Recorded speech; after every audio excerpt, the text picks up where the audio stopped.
Hello and welcome to yet another video. This is the 11th episode of the story in which Hiruzen takes charge and finds a way to fulfill Minato's dying wish. Much has changed in the Narutoverse since the clan heads and Danzo have joined forces to train Naruto. Naruto accepts his parents' and clan's final wish to bring peace to the elemental nations. Join our smarter and more OP blonde knucklehead on his unique path to peace. This story is from Bjtakuch. Please support him. Please like and subscribe to show your support. Let's get the show started.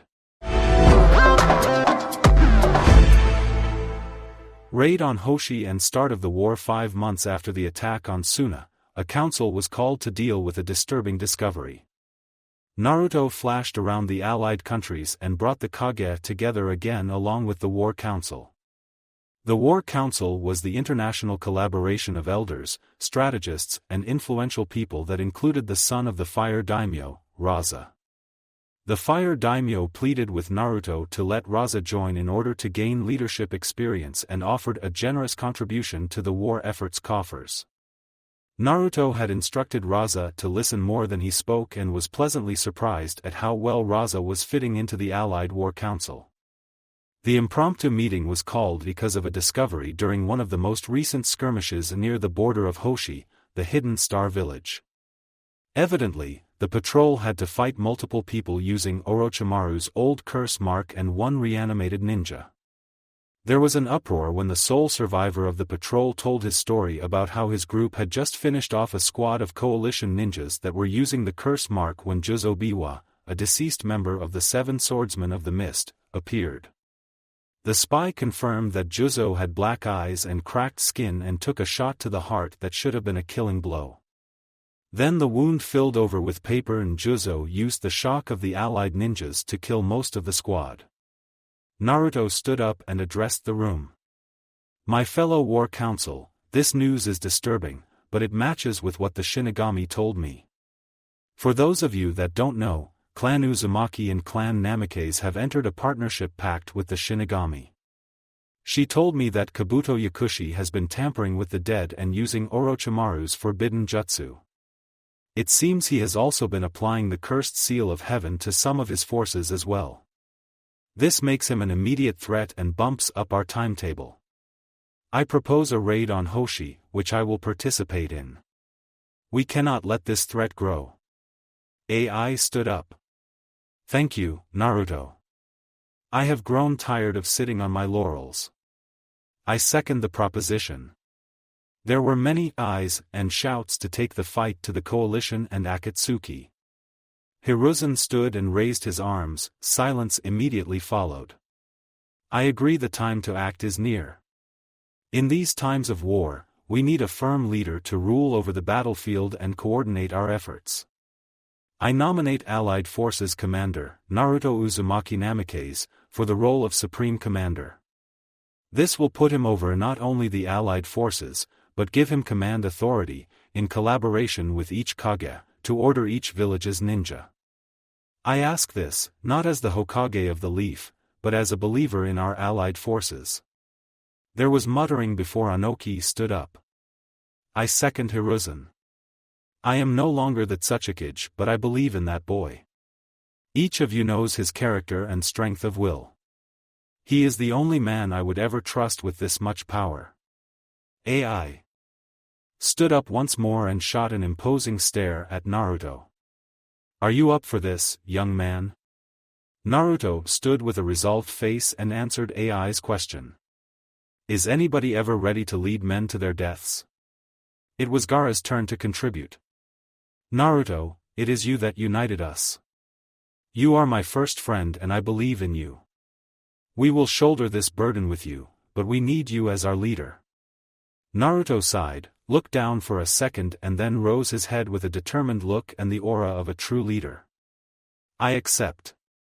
However, I will not sit in some command room. I will use my shadow clones to coordinate with each Kage. If the first target must be Hoshi, then we will have to change our battle approach. Shikaku stood up and asked permission to speak before laying it out. Our original plan was to use the forces of each nation to conduct pincer strikes in collaboration with the allied forces stationed out of the Land of Fire. We wanted to trim the edges, occupy the conquered nations and eventually surround a megacore. Unfortunately, Hoshi is in between sand, stone and aim. We would have to mobilize through the land of rivers, which is unofficially part of the coalition. We would lose any element of surprise. Kitsuchi spoke up at this point. What if Naruto were to flash a battalion of elite allied forces to Suna and to Iwa? Then we let those two nations conduct the pincer attack. The whole room turned to look at Naruto.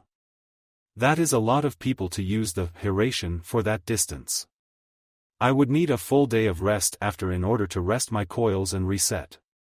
He sounded like he would absolutely dread the experience, but he forced resolve into his tone. So, it is doable? Asked Shikaku and Naruto nodded.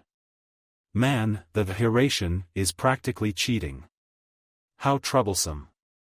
There was a debate on when the attack should commence and who should be taken due to the high likelihood of running into Akatsuki members. Naruto also brought up how slippery Kabuto is and how they would only get one shot at this. Naruto proposed using the allied forces as a distraction while he hunted to the Akatsuki base in Hoshi. There were protests against Naruto going alone, which Naruto was forced to concede to. Naruto was compelled to take an elite squad with him from the allied forces. Naruto chose to take Momochi Zabuza, Shursui, Shur and Hisashi Hyuga. Hisashi had been working back into fighting shape and Naruto didn't want to take Neji out of his squad that would be participating in the attack. Hiruzen authorized Naruto to take Shursui, even though he was the ANBU commander.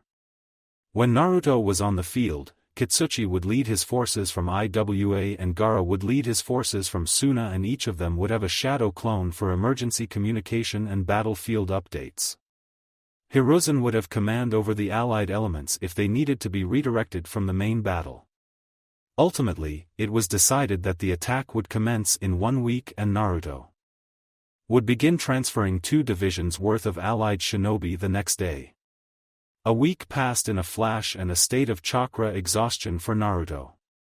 Kurama worked overtime along with Naruto's meditation to soothe the sting of overused chakra coils. Transporting 200 shinobi over 150 miles would do that to a man. Despite the drain, Naruto rested in the compound for the last day before flashing to join Gaara on the border of Land of Wind. Once there, he created 2 cloned captains that flashed to the command post and to the Iwa regiment as well. The Sunahoshi outpost was stationed next to the main bridge that led across the mountain canyon that linked Hoshi and Kaze no Kuni. Naruto summoned the entire force of Shadow Kitsune to scout Hoshi and they found a massive base built into the side of Hoshi's mountain. Itachi used his summons to scout from above and laid out the pre-battle positions of the enemy forces. On the border with Kaze no Kuni, the main bridge was defended by a large outpost and there were 2 more forts on the path to Hoshigakure. On the border with Tsuchi no Kuni there were 3 large outposts positioned on the mountains overlooking the border with 1 fort on the mountainous path to Hoshigakure. Each of the border outposts had over 200 shinobi and had heavily fortified positions. Each fort had a reserve force of 100 shinobi that would rotate with frontline forces and provide rapid reinforcements if necessary. Shikaku decided to use the assault primarily as a distraction to let the elite task force infiltrate the main base in Hoshigakure. Shursui would carry Naruto, Zabuza, Shur and Hisashi with the Hawk Summon Boss and use it to fly directly to Hoshigakure. The idea was to distract enemy sensors with the main battles and let Naruto to strike surgically from above. If the allied forces could take over all of Hoshi, then an occupying force would take over Hoshigakure and use it to further isolate AIM. At 3 a.m. the attack on Hoshi began. The Demolition Corps was led by Killer Bee on the Suna side and Rashi on the Iwa side. Each Jinchuriki provided high explosive tags and the most powerful destructive jutsu that the allied forces possessed. Before the land bridges went up, Killer Bee did a full transformation with Gyuki and launched a Baijidama at the outpost. After the ball of black and blue chakra crossed the chasm, the results were explosive. The Vibijadama decimated the front wall of the outpost along with the primary bridge that has crossed the canyon. Gaara's forces used a collaboration jutsu to establish 5 massive land bridges over the canyon and sent the demolition squads over first to destroy the outpost's other defensive structures. A pitched battle at the canyon lasted for 2 hours. Even with Killer Bee killing nearly 50 of the 200 stationed ninjas and destroying the front wall, the Allied forces were still forced to cross a 200-meter canyon while enemy forces attacked. The deciding factor was Gaara and Killer Bee, who used their partial transformations and wide-scale defensive jutsu to protect their forces during the crossing. However, they could only protect 2 of the 5 land bridges that were created to aid the crossing, and the first losses of Allied shinobi came due to the collapse of 2 of the bridges. After 2 hours, 250 enemy shinobi lay dead while the Allied forces lost 35. 20 of the dead Allied shinobi died during the collapse of Bridge 4 and 5. The rest died to enhanced soldiers that were using the cursed mark of heaven. These enemies fought at a mid to high jonin level and offered fierce resistance and overpowered jutsu. Luckily, the Allied forces were well trained and prepared to deal with this enemy. However, that did not stop them from suffering further losses to the unnatural enemy. At 3 am on the IWA side of the Hoshi border, 3 simultaneous assaults were launched on the 3 border outposts. There was no canyon separating these forces, but the outposts were stationed to overlook the mountain passes that led into the country. Furthermore, the Allied forces would need to cross 500 meters of flat and barren no-man's land in order to begin the climb up the mountain passes. Kitsuchi devised a strategy to perform collaboration jutsu to eliminate the enemy's main advantage. The Allied forces led the charge across the no-man's land while using defensive techniques to close the gap and absorb the damage of the prepared traps. Then, once in range, the IWA forces used Earth-style massive mobile core to sink the enemy outposts into the mountain. This didn't kill a majority of the shinobi, but it did put them in a terrible position. The outposts were sunk down into the mountain for nearly 50 meters, which removed the altitude advantage. Then, Allied forces surrounded the edge of the man-made depressions and began raining jutsu after jutsu down on the remaining enemies. The results were catastrophic for Hoshi, and the IWA side of the Allied forces suffered minimum losses. At 3:15 am the elite task force made its move. Shursui summoned a massive hawk out of sight of the Hoshi forces. The hawk boss flew over the carnage, and for a brief second Naruto wanted to dismount and help his allies. Multiple times Naruto was told that he couldn't do it all alone and that he would have to trust his comrades. This was being put to the test as he watched the collapse of Bridge 4, and he was forced to watch 10 shinobis plummet to their deaths. Hizashi put a comforting hand on his soldier as he watched the battle with his Byakugan active. Heavy is the hand of the man that leads his fellow man to death's door. The flight to Hoshigakure took 20 minutes, and Naruto dismounted just outside of Hoshigakure at 3:37 am. Naruto rendezvoused with Kitsumbi, a 4-tailed shadow fox, at the village perimeter. Kitsumbi laid out the best path to the mountainside base and gave Naruto as many details as he could. Hizashi scanned with his Byakugan and watched as forces were being roused from their rest to go and reinforce the front lines. Unfortunately, the mountain bunker was impenetrable with his Byakugan, so they would have to go in blind. Fortunately, Naruto brought along cloaks with stealth seals to aid them on their stealthy journey to the bunker. It took less than 10 minutes for his elite squad to ambush 10 ninjas, seal their bodies and infiltrate the bunker. Unlike Orochimaru's old bases, this bunker was dug out with a traditional earth jutsu and then reinforced with metallic beams. The group dealt with the 2 guards at the front door by Naruto transforming into 2 of the enemy ninjas his group killed en route. When the door was opened, the 2 interior guards were killed in less than 2 seconds by unseen threats. Naruto's stealth seals made sure Hizashi appears as simple distortions in the dark night air. Naruto readorned his stealth cloak before heading deeper into the base with his team. In the base was a mad scientist's wonderland, which confirmed to Naruto that Kabuto would be here. There were shackles that held deformed corpses, cages that held prisoners whose life had fled from their eyes, test tubes filled with liquids of various, sinister colors and large tubes of transparent green liquid that held white humanoid creatures with purple tattoo marks all over their bodies. Room after room was filled with ongoing experiments or simply used as storage for failed experiments. To the horror of Naruto and Kami herself, these storage rooms were filled with the desecrated corpses of unfortunate victims that only met a sweet release after prolonged torture. All in all, the base was devoid of humanity and contained all of the worst monstrosities the imagination of humanity could conjure. Naruto's squad made their way through the first 3 floors without incident, other than mercilessly killing 10 or so shinobi that were moseying through the horror house. It was on the 3rd sublevel that they finally ran into an enemy they all recognized. Sitting on a couch in some sort of lounge was an enormous man with a shark-like face. His blue skin was distinct, and it was the only man any of them knew that possessed gills. Resting on the couch next to the man wearing the Akatsuki cloak was a large, bundled mass that was wrapped in bandages, Samahata. As the group passed the door, Kisame cracked an eye open and put a hand on his sword. Zabuza saw this and told the group to go on ahead before he disabled the cloaking seal and confronted Kisame. Zabuza knew it was his duty to deal with this monster of a man. His previous comrade had gone off the deep end if he was willing to help people that would do something so terrible to so many human beings. He told Naruto to continue before stepping into the lounge and addressing his old teammate. Kisame Hoshigaki, have far the mighty have fallen.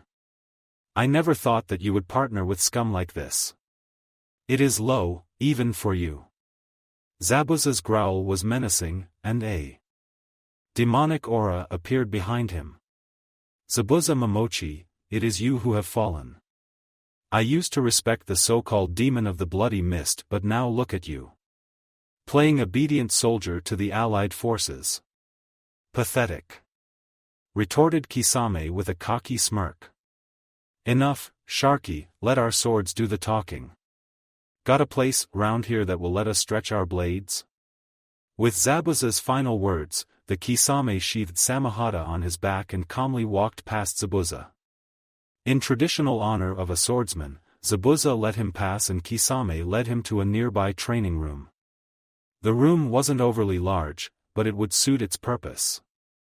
A 50 by 50 foot square dug out of the mountain and dug out of the side of the main base would be the site of the battle between the 2 legendary swordsmen of the mist. Kisame kept walking into the room and stopped once he was over halfway across the room and spun on his heel with Samahata slung over his shoulder casually. Straight up sword fight work for you? I don't feel like drowning underground in this shitty base. Zabuza nodded and unslung Kubikuribocho and held it in his right hand with the end of the blade resting lightly on the floor of the training ground. Kisame took a coin out of his pocket, positioned it on his thumb and then flicked it into the air. The coin spun rapidly in the air, reached its peak and then began a slow descent back to the training room floor. Ping, the sound reverberated through the training room. In the next second, the 2 were no more and they were replaced by blurs of motion and clangs of metal. Kisame was stronger than Zabuza straight up and he wielded Samahata more like a brute strength club rather than a traditional sword. Zabuza had a sword with greater length and carving power, but the speed of the fight often resulted in the 2 men being within head-butting range with crossed blades. Zabuza broke the stalemate with an attempted mule kick to Kisame's chest, which failed as Samahata drew first blood and quite a bit of chakra across Zabuza's right leg. With the space he created, Zabuza wiped Kubikuribocho along the bloody tear of his pinstripe pants. Kisame watched the legendary sword absorb the blood and repair the nicks and scratches in the blade. Good to see your swordplay hasn't faded while you are playing supervillain. Round 2? Zabuza's breathing was controlled, and he seemed unfazed by losing first blood. Kisame chuckled and Samahata squealed at the fresh blood and chakra it tasted before replying sarcastically. Sure thing, Kohei. Another 10 minutes caused cracks craters and tears to appear throughout the training room. The two swordsmen clashed blades repeatedly without hesitation and without holding back an ounce of their strength. This time, it was Kisame and swung Samehada in a wide, waist-level, horizontal arc that forced the two to break apart. "Round to me, senpai." This time, Zabuza's breath was labored, and his body and clothes were bloody and full of tears. Kisame was panting and he was resting with two hands on Samehada's hilt with the body of Samehada dug into the ground. He wore a battle-crazed smile on his face, which displayed rows of shark-like teeth, and his gills flared. He was in rougher shape than Zabuza, with a gash across his chest and multiple cuts on his arms. Chakra was visibly channeling from Samehada into Kisame and his wounds were slowly healing. "Yeah, Zabuza, I will give you that one. Tell you what, winner takes all next round. I don't feel like dying in this shithole, and even if I kill you, the Kyubi brat is too much for me. If I let you go, are you gonna go back to the Akatsuki?" Zabuza challenged. "Meh, it was a good run, but I ain't stupid. That brat united every nation against a rapidly shrinking group of strength ninja, trained up an army of strength fuckers, and is now choking the life out of this petty resistance. If you win this round, I may give you some information in return for an easy escape. What say you?" Zabuza contemplated the offer. This guy was always bloodthirsty and just in things for the thrill of the fight. So long as he held Samehada, it is unlikely that Zabuza could kill him unless he severed his head. After a couple seconds, Zabuza nodded. "If you swear on Samehada that you will not rejoin the coalition, I agree to your terms." "That confident you will win, as Zabuza-chan?" Kisame's sarcasm was hollow and cautious. Now, it was Zabuza's turn to smirk. "You know, Kisame, that brat you speak of is something else. Wanna see something cool?" At Kisame's cautious nod, Zabuza formed a rat seal and channeled chakra throughout his body. Seals glowed a brilliant blue and then fizzled out. A powerful chakra burst was emitted and Kisame was forced to grip Samehada tighter to steel his resolve. It turns out that Brat's training program for the so-called elites made our training look like a walk on the beach. Zabuza shook out his arms and legs and then lightly sprung 5 feet in the air. "Ah, so good to be free again.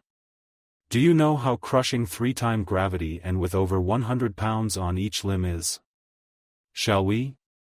Zabuza's smirk was so pronounced that it shone through his black face mask. A/N, Zabuza replaced his crusty old facial bandages with a mask like Kakashi's when he joined the Allied forces. "I realize I never really specified his appearance." Kisame slid into a defensive stance as he got ready to cross blades once again. Zabuza casually bent down and flipped a coin once again. Ping! Zabuza truly blurred out of existence and Kisame barely countered in time. The previous power that Zabuza displayed was less than a third of the strength that Kisame, or should he say Samehada, felt in that strike. Kisame flushed chakra through his body to try and answer Zabuza's newfound speed. Samehada shrieked in protest as another strong clash sent several scales flying across the training grounds. Kisame was forced to maintain a defensive posture and was being driven back into the wall of the chamber. Zabuza continued to dance around Kisame and landed several minor blows to Kisame's limbs. Zabuza surprised Kisame when he spun like a raging tornado, which forced Kisame to jump back and slam his back into the wall. The Akatsuki member panicked briefly when he felt the wall, and the momentary distraction almost cost him his head. Zabuza broke his spin and sent Kubikuribocho flying in a horizontal spin at Kisame's neck. The shark-like ninja barely ducked in time and caught a powerful knee to his chin in return for his efforts. The knee snapped his head up and sent him flying up the wall, where Zabuza jumped and landed several powerful punches. Each punch sent bone-crushing power into Kisame's torso and forced the body of Samehada's owner to crater the wall, repeatedly. Zabuza finished the attack with a spinning straight kick and used the force of the blow to flip back toward the center of the training ground. Kisame was a proud member of the Seven Swordsmen of the Mist and the only man that Samahata had acknowledged in this generation. Now, both sword and swordsman were left in a disheveled state and Kisame knew that Zabuza could kill him at any moment. He forced himself to his feet, wanting to die standing with sword in hand. His beaten face looked up at his once junior swordsman and he saw the power and strength befitting the title. So, you win, Zabuza. Are you going to end this? Zabuza cocked his head and looked with puzzlement at his once fellow swordsman. We agreed to a third round. If you give me information worth letting you live, you get to walk. If the information isn't up to snuff, I will trade your life for Samahata. If you still wish to fight, you die. Choose, Kisame, for this is the last time I will make this offer. Kisame chuckled and brought Samahata to his chest. He fed chakra back into the blade to help it heal from the damage Kubikuribocho caused it. That was the relationship between man and sword. If Kisame didn't provide ample amounts of chakra, Samahata would turn on him and deny him as its master. Damned sentient sword. Kisame spit some blood on the floor and then looked at Zabuza. Madara, or so he calls himself, is getting desperate and so is Pain. Pain is recovering from some operation that Kabuto guy performed. Seems he can move on his own once again, and let me tell you, that guy snapped when the brat killed Conan. She was the only thing tethering the so-called god to his sanity. Kisame paused and coughed up some more blood. Also, there is this thing called Zetsu. Evidently some creepy experiment that used Hashirama's cells to create super clones. This lab is trying to infuse them with the power of some meteor they have here. Doesn't seem to be working, but they have thousands of Zetsu. That good enough to let me walk? Zabuza contemplated it. He could get far more out of Kisame, but he was honor-bound by his word. Zabuza nodded. That is good, I will let you go on the condition that you write out what you know and send it via messenger to Konoha. It will help you in the long run, because if these crazy motherfuckers win and rule the world, what would be left? If it is good enough, I could advocate for you to come back to Kiri. I need a good sparring partner. It's humiliating losing to the brat over and over again or thrashing all of the young UNS. Kisame seemed to think about it for a bit and had some conversation with Samahata.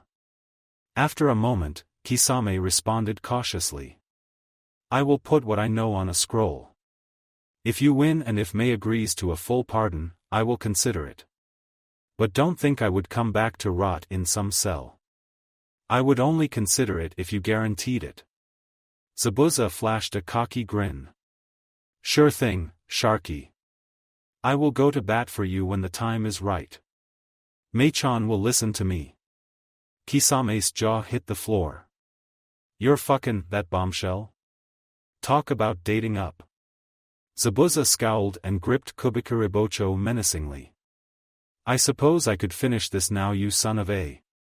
Kisame held his hands up defensively.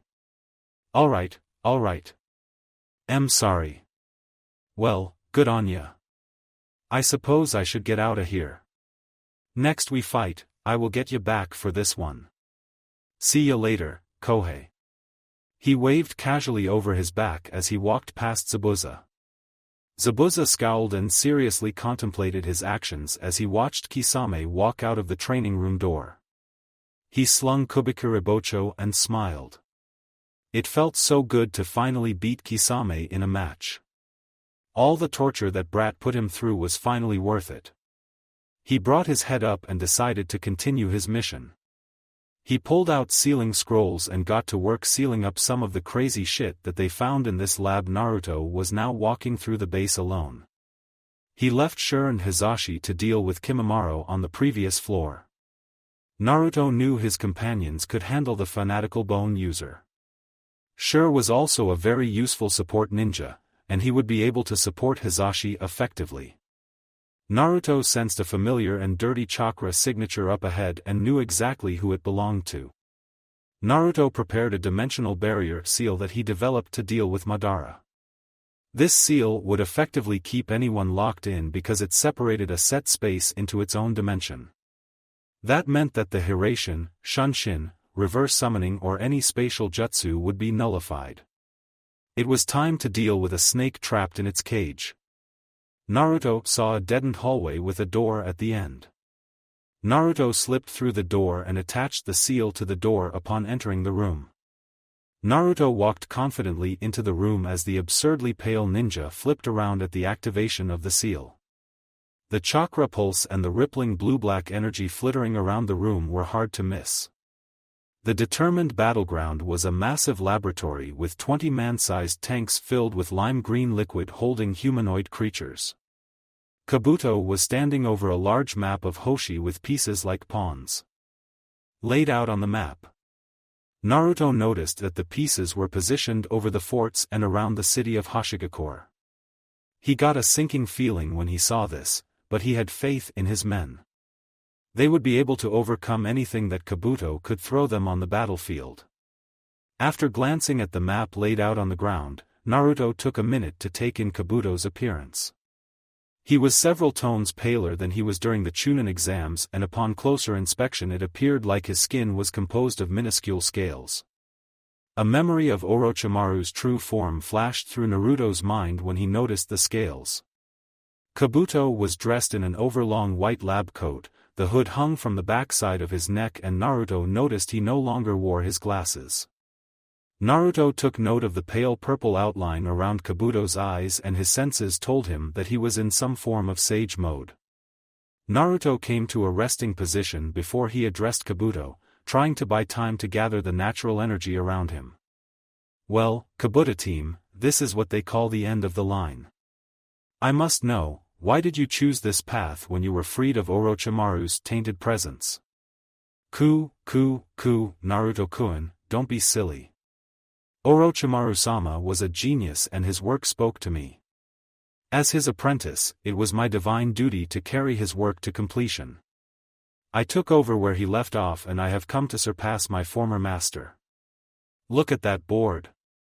Kabuto broke out in a fit of evil laughter as Naruto's gaze once again drifted to the map. Orochimaru-sama could never control more than 3 at one time, and I have 20 of history's strongest ninjas at one time. I have taken the curse mark and perfected it. I know the genetic markers that can take the seal of heaven, and I have taken it to new heights. Orochimaru could only get 1 in 10 to survive, now I get 9 out of 10. I am science, Naruto-kun. I am what takes humanity to the next stage of our evolution. Naruto couldn't believe the insanity Kabuto was spewing, even though he acknowledged the threat that he posed. He was struggling to wrap his mind around that many cursed seal users, and he couldn't shake the mention of 20 of history's strongest ninjas. Are you telling me you have 20 Edo-tensei resurrected shinobi on the battlefield right now? Naruto's tone cut through the evil laughter with a razor-sharp seriousness. Kabuto looked offended that Naruto didn't want to play with him. Indeed, Naruto-kun. Oh, and if you think killing me will solve that little problem, you are sorely mistaken. I am the only one who can release them from the Edo Tensei.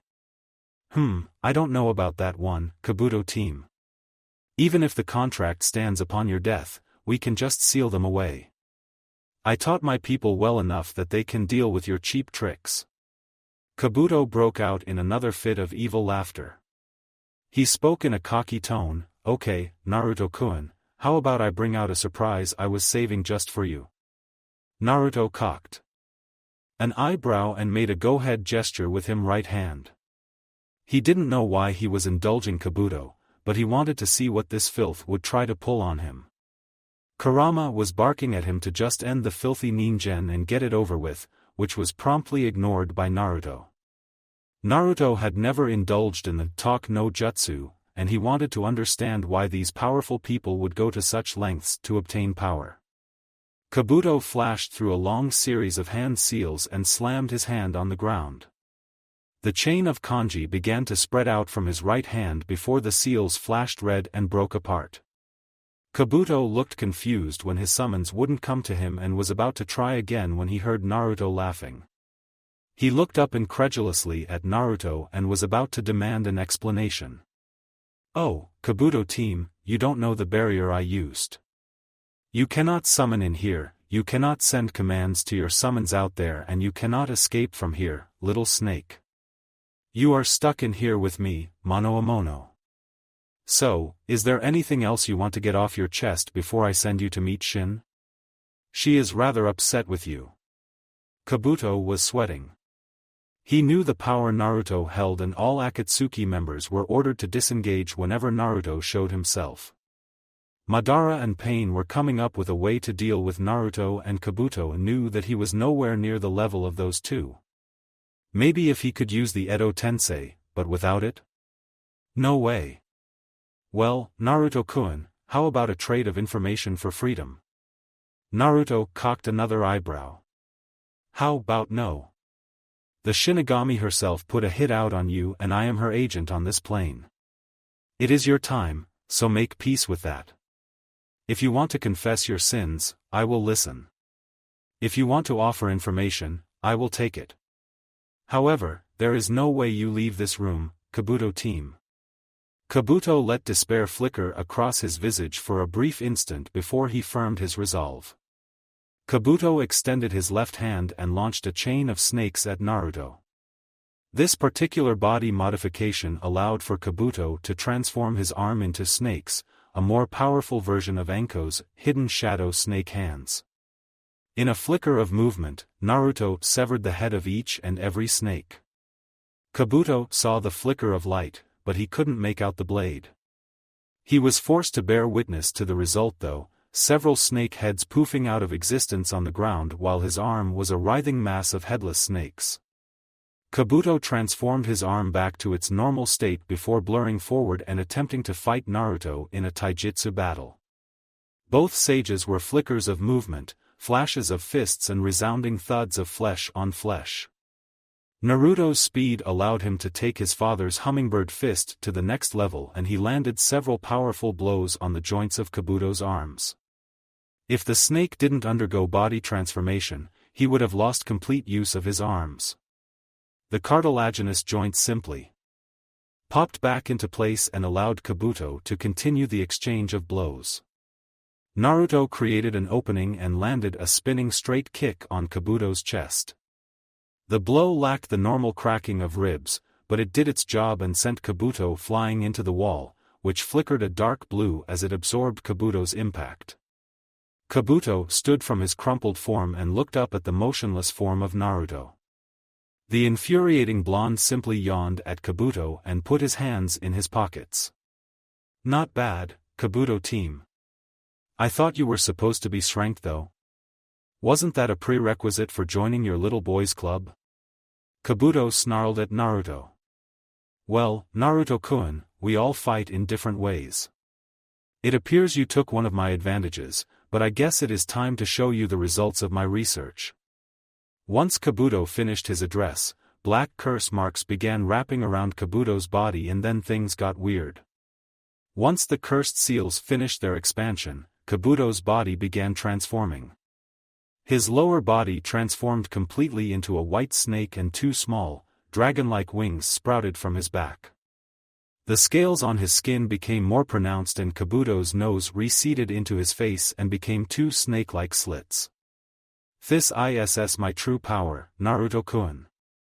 Here I come." Despite lacking legs, Kabuto blurred forward far faster than his last attempt. Naruto answered blow for blow once again, but he was beginning to take more hits than their last exchange. Furthermore, Kabuto was attacking from extremely odd angles, and he was dodging blows by bending his body in unnatural angles to avoid Naruto's strikes. Then Kabuto's hand glowed green and a chakra fang sprouted from each hand. Naruto could sense the corrosive chakra that the blades were formed out of, and he wanted to avoid taking any hits from those foul fangs. Naruto was forced to concede that he would need to power up if he didn't wish to be overwhelmed. It seems playtime was over. While dodging strikes from Kabuto, Naruto called to Kurama in his mind, and Kurama began to sync with Naruto. In an instant, Naruto was shrouded in his golden cloak with the black and red markings indicating that Naruto was in his Kyuubi Sage mode. Naruto kicked Kabuto back once again and withdrew a katana that Naruto hand crafted to match Whirlpool's edge. The best craftsman in Tetsunokuni accepted the commission and worked with him to craft this beauty of a blade.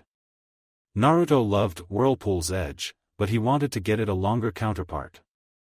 Naruto spent a considerable amount of money to get the highest quality materials, and then he got some more from the kitsune in the Sage Woods. After a month of crafting and reinforcing with seals, Naruto's collaboration was completed. Heaven's Rampart was a 60-inch katana with a white tsuba and a silken white grip. Seals glowed with Naruto's chakra along the length of the beautiful black blade that had a white edge. The guard was fashioned as a cloud, and it was composing of a platinum that glowed with a heavenly white.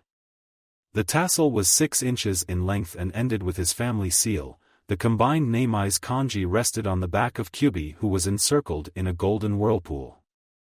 Next to this emblem was the emblem of the Shinigami to announce that Naruto was Shinigami's chosen. With all that said, Heaven's Rampart was ready for its first taste of blood. Naruto held Heaven's Rampart in his right hand and Whirlpool's Edge in his left. Their seals glowed as Naruto channeled wind chakra into the blades, and the edges extended nearly a full foot in a deadly cutting edge. The translucent glow of the wind blades picked up the glow of Naruto's golden cloak and appeared to glow golden as well. Naruto looked like a heavenly warrior ready to measure out divine punishment. Before Kabuto could process anything, Naruto flashed around him several times. The blade sung through the air in a beautiful dance of dual blades that severed everything with little to no resistance.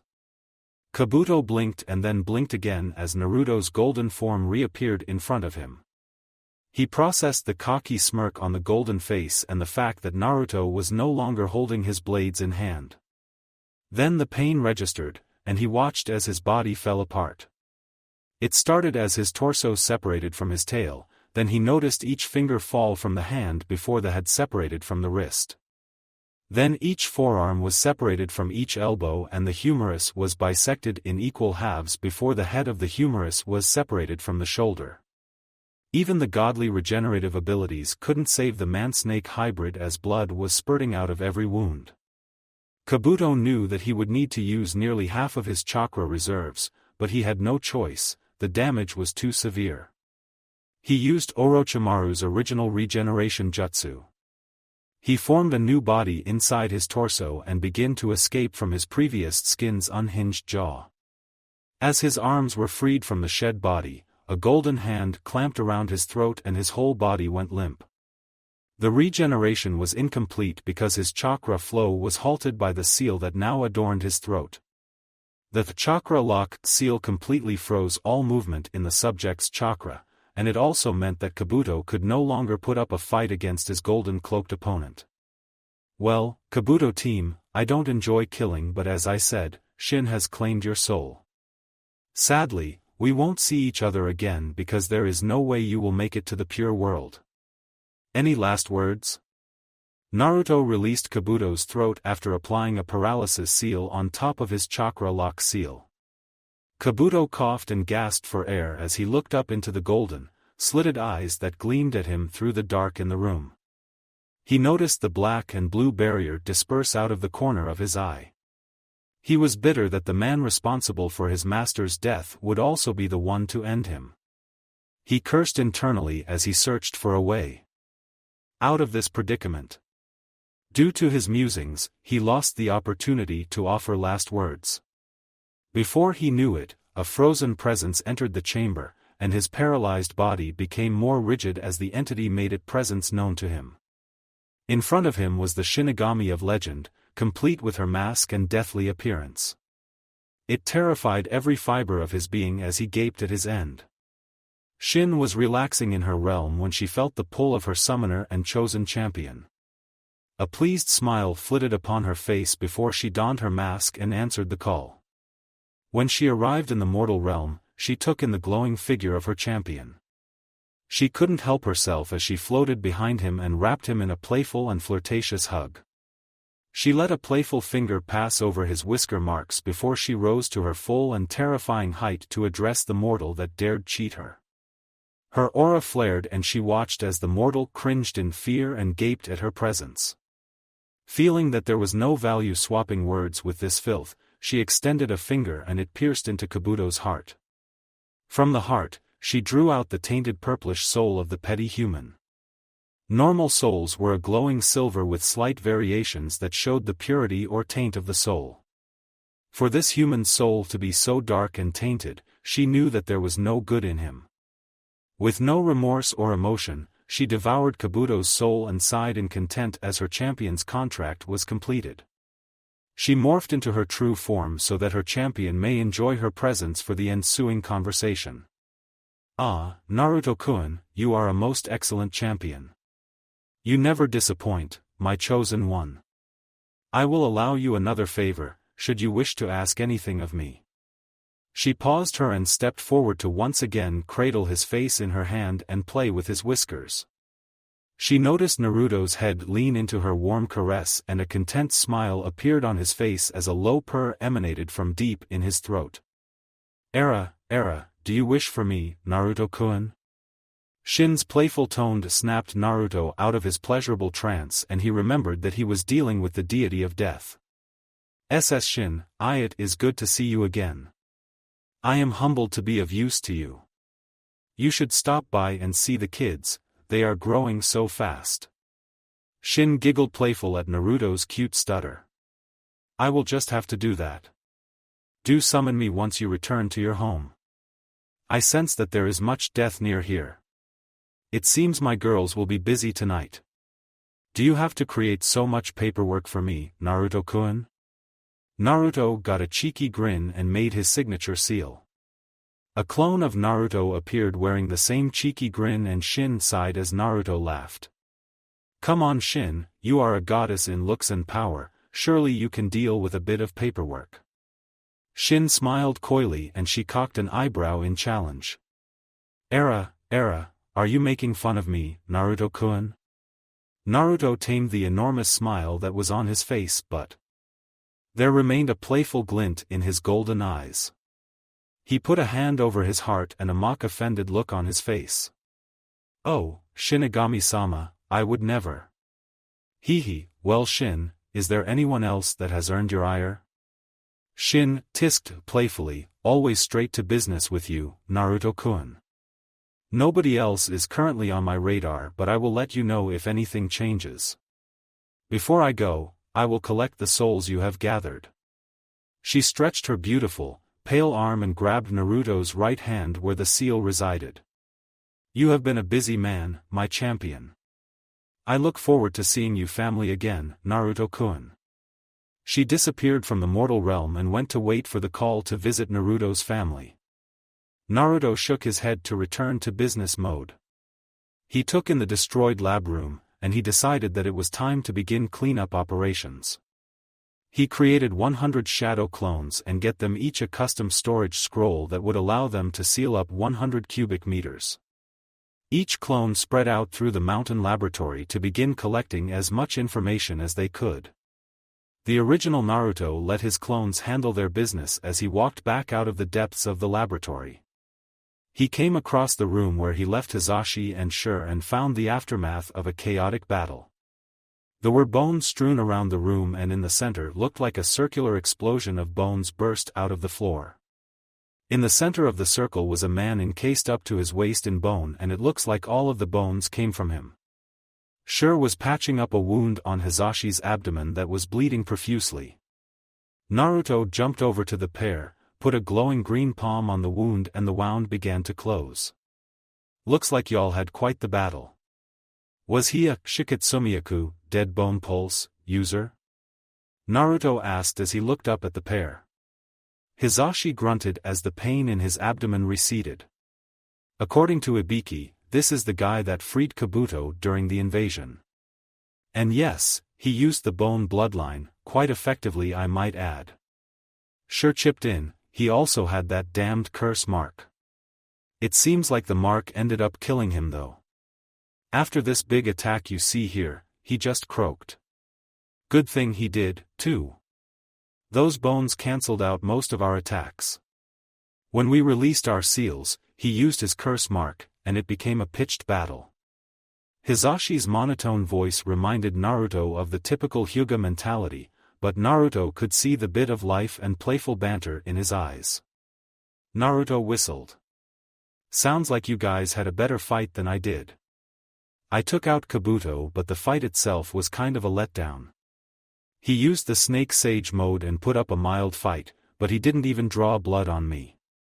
Sure, and Hisashi looked stunned before Sure stuttered out, You fought a sage and you think it was too easy? Naruto shrugged his shoulders as he finished healing Hisashi.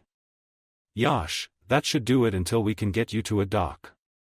I am decent at healing. But Tsunade Bakon still makes me look like an amateur. Alright, I have clones collecting intel from around the lab, so let's get Zabuza and get ready to leave. Sure, and Hisashi nodded and rose to join Naruto. There wasn't anything worth collecting in the room, so they made their way to the hallway and climbed the staircase to the level where they left Zabuza. They found the swordsman leaning against the wall at the top of the stairs. Without a word, he handed a scroll to Naruto and joined the group. They shared stories of their battles until a group of clones approached Naruto and handed him a bundle of sealing scrolls. Once Naruto pocketed the scrolls, each member of the group put a hand on Naruto's shoulder, and he flashed them to the headquarters. In the headquarters, at 3 a.m., a clone of Naruto was taking in battle reports from the intelligence corps.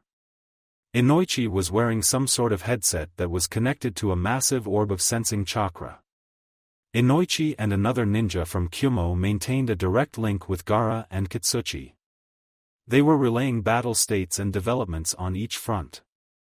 Inoichi could also activate links to platoon leaders in order to get more detailed information.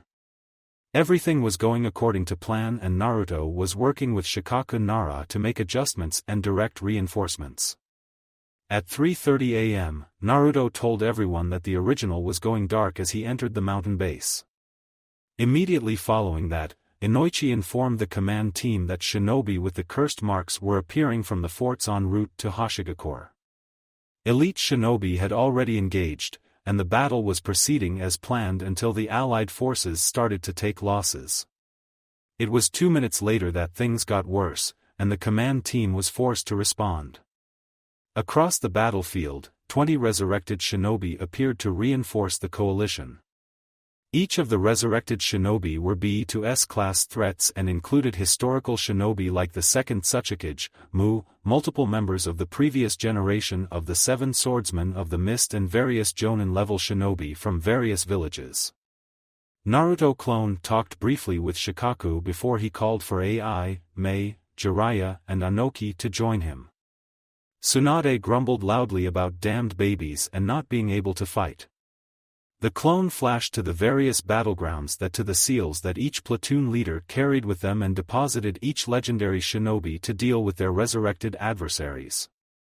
Sealing ninjas remained on standby to seal away the resurrected shinobi.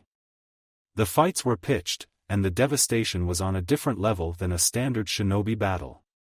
By 3:45 a.m., 8 of the 20 resurrected shinobi had been sealed away, and then something happened. Multiple reports came in about the reanimated shinobi getting their personalities back and talking. The resistance they put up also decreased as the summoned souls fought against the influence of the Edo Tensei.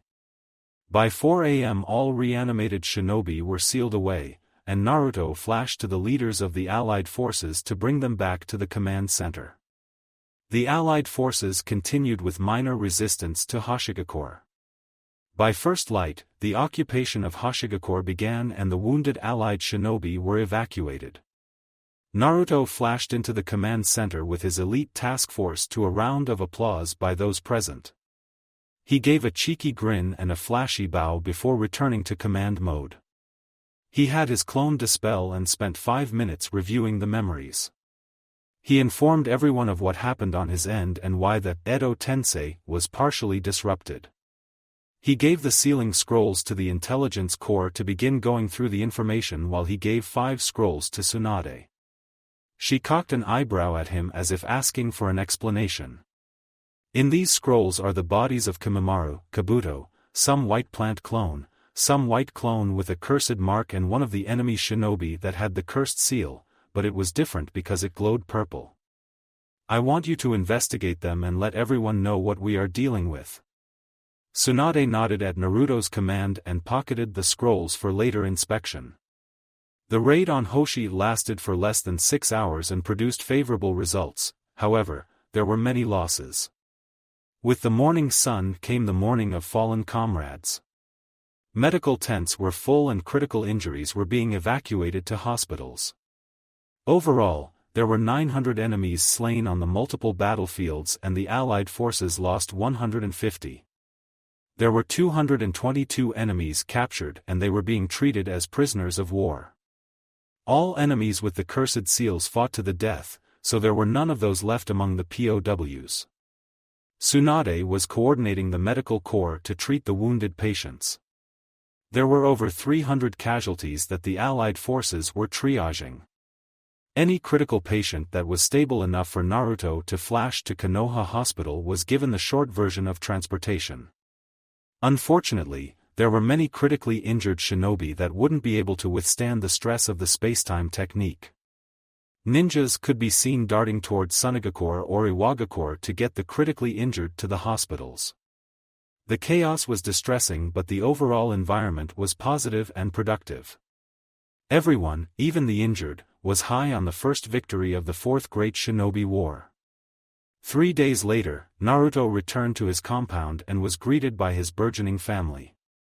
3 of his girls were ready to pop, his 2 children were resting comfortably in their mother's arms, Koyuki and Cheyenne were smiling and getting along well with their prospective sister wives. It was good to be home. After a bath, in which Anko salaciously helped Naruto, he made his way to the living room to catch up with his girls.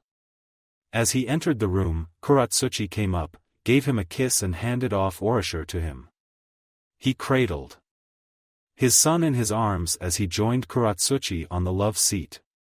There were multiple girly whimpers heard around the room before 8 Narutos popped into existence. Ringing up Shin. His wives were familiar with the Shinigami, even though Temari hadn't met her yet. Cheyenne and Koyuki were wide-eyed and nervous when Naruto said that he would be summoning Shin into his house. The other girls reassured them that everything would be okay. Thus, Naruto flashed through some seals and then the ethereal beauty joined the Uzumaki Namikaze family in their house. Era, what a beautiful family you have, Naruto-kun. May I? She held out her hands to Naruto and he handed Orashur over to the goddess of death. She cooed at the baby that was resting with half-lidded eyes in her arms. Who is this beautiful boy's mother? Kuratsuchi stood up and bowed. Shinigami-sama, I am Kuratsuchi Uzumaki and that is my son Orashur Uzumaki.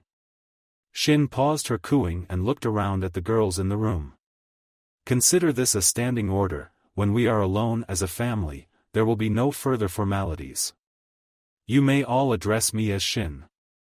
You are each chosen to represent me in this plane, however, all I want is to be part of this earthly family. Consider me the aunt of the Uzumaki Namikaze family. The girls blushed and nodded at the goddess's request. Naruto smiled and looked over Shin's shoulder at his baby boy. Every girl in the room thought that they looked like a newlywed couple coddling their new child. Strangely, it didn't bother them at all. Shin continued to rock the baby as they asked Naruto the question.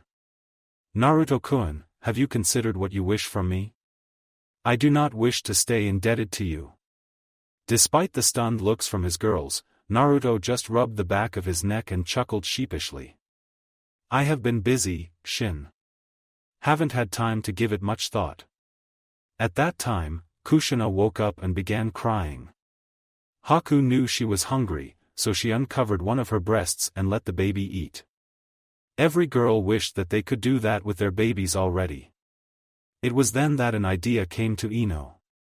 Ano, Shin-chan, is it possible for Naruto's parents to meet the family? I know they are in the pure world, but is it possible to bring them here without offending you? Everyone looked shocked at the concept, but Shin put a curled fist to her chin in a thinking pose. After a moment, she answered the question. It is possible. I could grant them some time in the mortal realm. Naruto-kun has been a most efficient gatherer of souls for me. I suppose I could do that. Naruto was frozen in time. He wished Kurama were here so he could consult him, but he didn't want to interrupt his partner's time with his mate. Shin waved a hand in front of Naruto's face to break him from his thoughts. Oh, sorry Shin. I got lost in my thoughts there. Would that be too much trouble? Shin put a reassuring hand on Naruto's shoulder. Of course not, Naruto-kun. Your parents have been working for me in the pure world, so it would be easy enough to grant them some vacation time. However, it is temporary. Let's see, you have given me 560 souls since our contract began. Naruto winced when he considered how many people he had killed. I would say I could grant them 2 months in this realm. They would need to be sustained from your power, Naruto-kun. Naruto blinked, then blinked again. 2 months. That was long enough for them to get to know his girls and help them through the pregnancies. He looked at his girls and each of them gave a nod of their head. Every single one of them was hoping that they could live up to his parents' expectations. Shin broke the silence once again. Naruto-kun, there are conditions with this. This is breaking the natural order and I do not wish to have hundreds of mortals coming to me to see the dead. If we do this, your parents must stay on this compound, and you cannot share this secret. Those that guard you must not tell others. Naruto nodded all the way through Shin's explanation, and he had to admit that he wouldn't want to deal with the hassle of more people coming to him to seek favor. Then a thought struck him, and he needed to ask. Shin, I do not wish to overstep. I respect our partnership and I will never seek to abuse your favor. I must ask one more favor from you. It does not need to be for months, but is there any way to bring back Dan, Tsunade's previous love, and Nawaki Senju, her fallen brother? For a day or so? I wish to give one of the people that has given everything to me such a gift. I will owe you one. Naruto bowed at the end of his request to show his sincerity. Shin used her free hand to raise Naruto's head. She tenderly rubbed Naruto's whisker marks as she peered into his sincere, azure eyes. Then she leaned in and laid a passionate kiss on Naruto's lips. Naruto was stunned for a second before he returned the kiss while internally hoping that his girls wouldn't clobber him for this. Once again, the girls watched on thinking that these two were natural lovers. A stunning couple of beautiful people, like something out of the best romance movie. They couldn't even bring themselves to be jealous.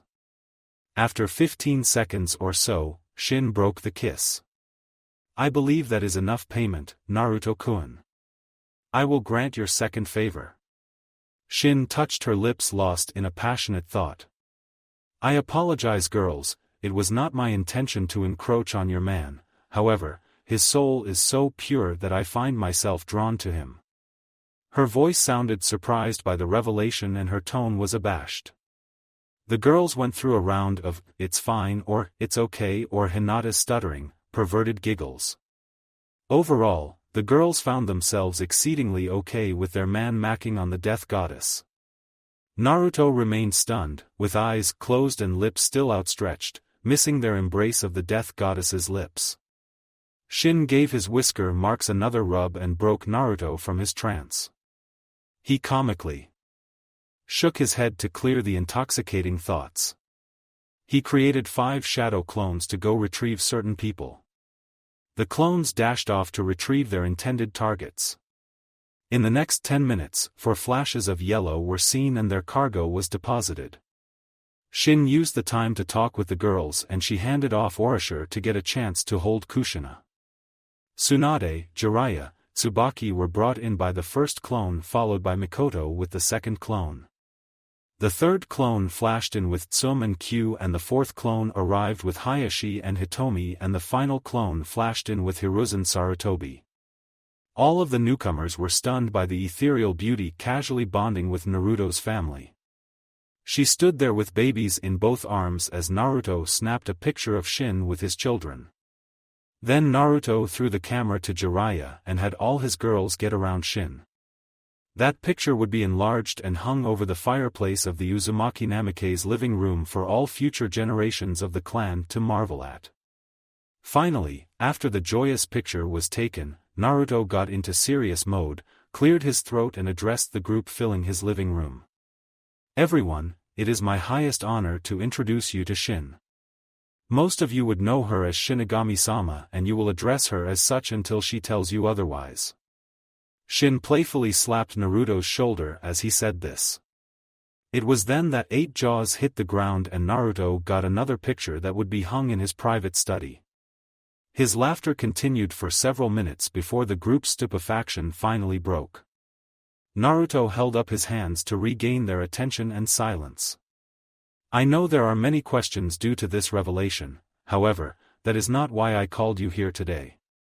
I have earned a favor from Shin-chan, and she has decided to do something to demonstrate her gratitude for my efforts. Rather than explain, I will let her do her thing and we will take it from there.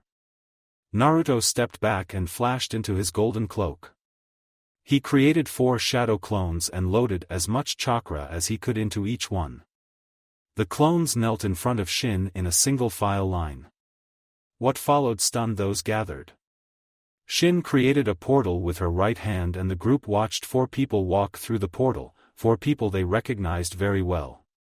Tsunade clasped her hands over her mouth, Jiraiya stood there completely godsmacked, Hiruzen blinked rapidly to make sure what he was seeing was real. Hitomi, Tsum and Mikoto squealed loudly in disbelief as they saw their best red-headed friend in Hayashi. Q couldn't help the light growl that escaped from his throat at the sight of Minato, but that soon changed when he saw the wide-eyed look on his partner's face. The souls phased through the portal and entered their respective shadow clones. The clones emitted a cloud of smoke before they all took on the forms of their new inhabitants. Kushina, Minato, Dan and Nawaki knelt in front of Shin with smiles on their faces.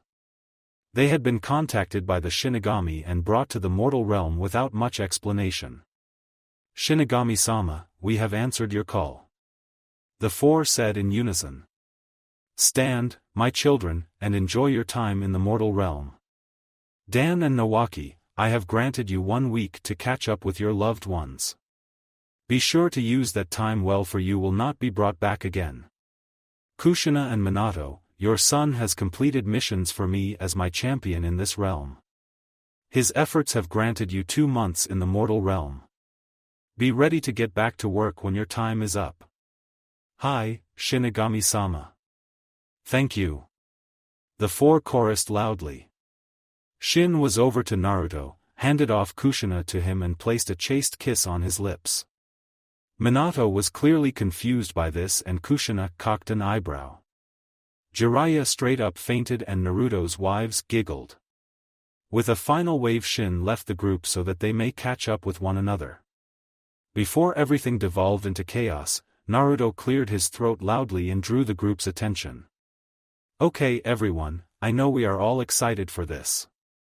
Before we all catch up, some ground rules need to be laid out. For those brought back, you are to remain on the Uzumaki Namikaze compound at all times. For those that are gathered here, their existence needs to be treated as an class secret. I will address my guards so that they understand this.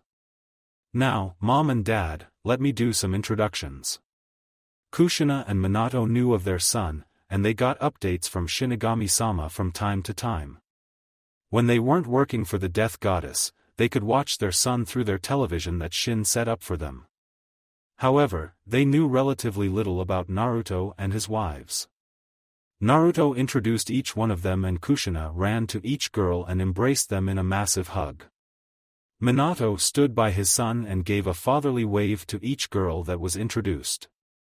When Naruto introduced their grandchildren, Kushina squealed loudly, which reminded Naruto of Sakura in the academy. During this time, Dan and Nawaki walked up to Tsunade and gave her a big hug. Jiraiya had recovered from his fainting spell and stood supportively behind Tsunade.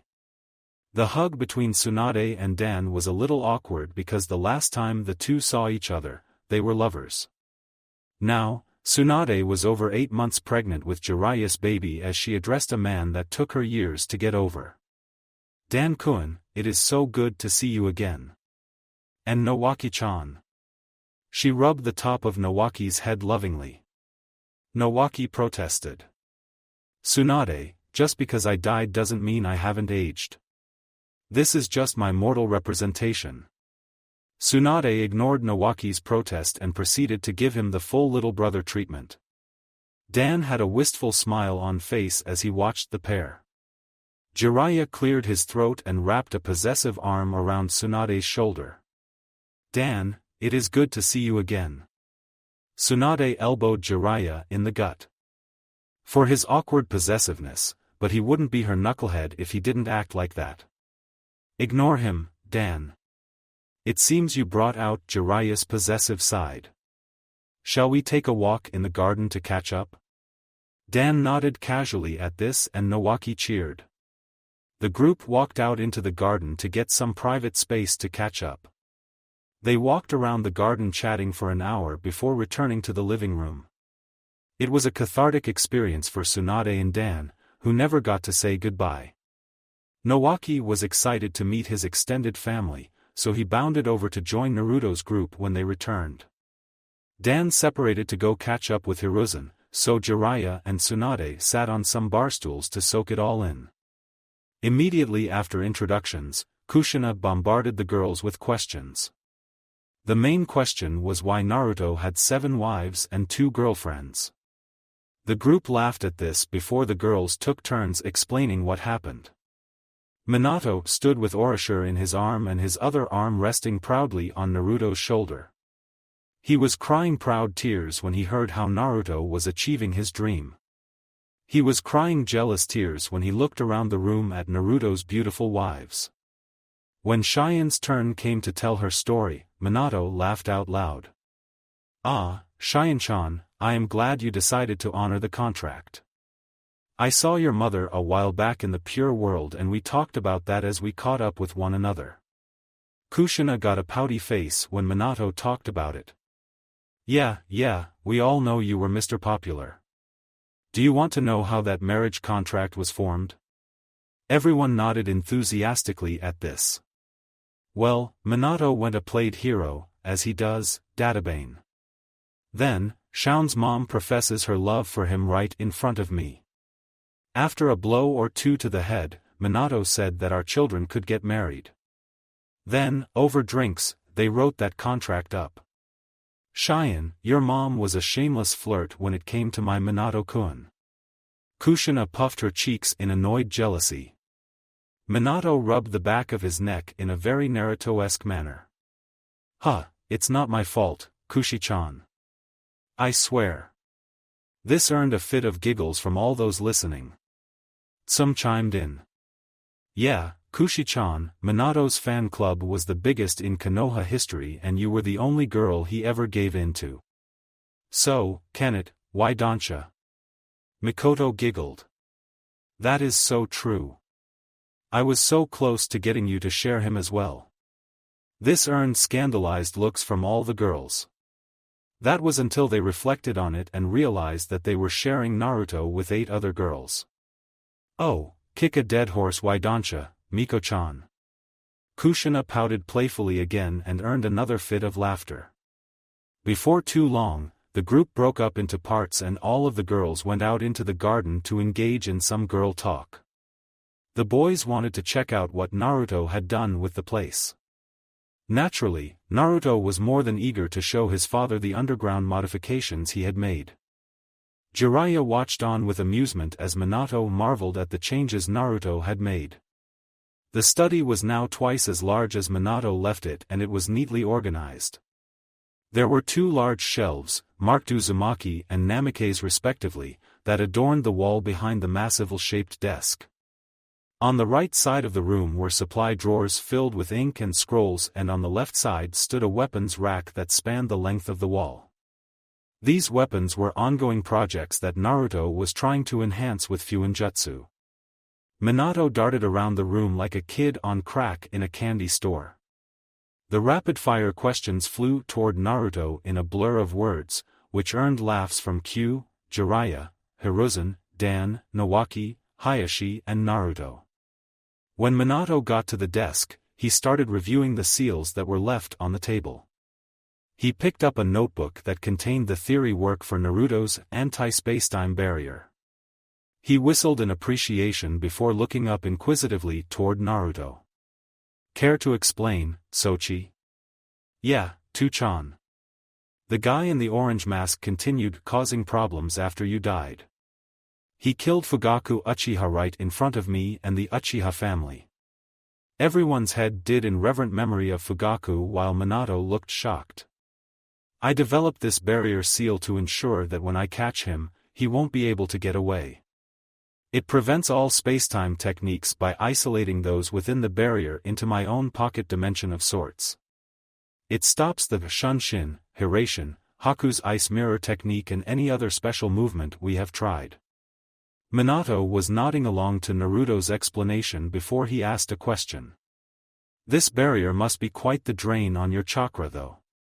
How do you sustain it? Naruto flashed into his golden cloak and cocked an eyebrow at his father. You mastered the Kyuubi's power? Q stepped forward to address the question. He sure did. He has been able to use my full power for over a year.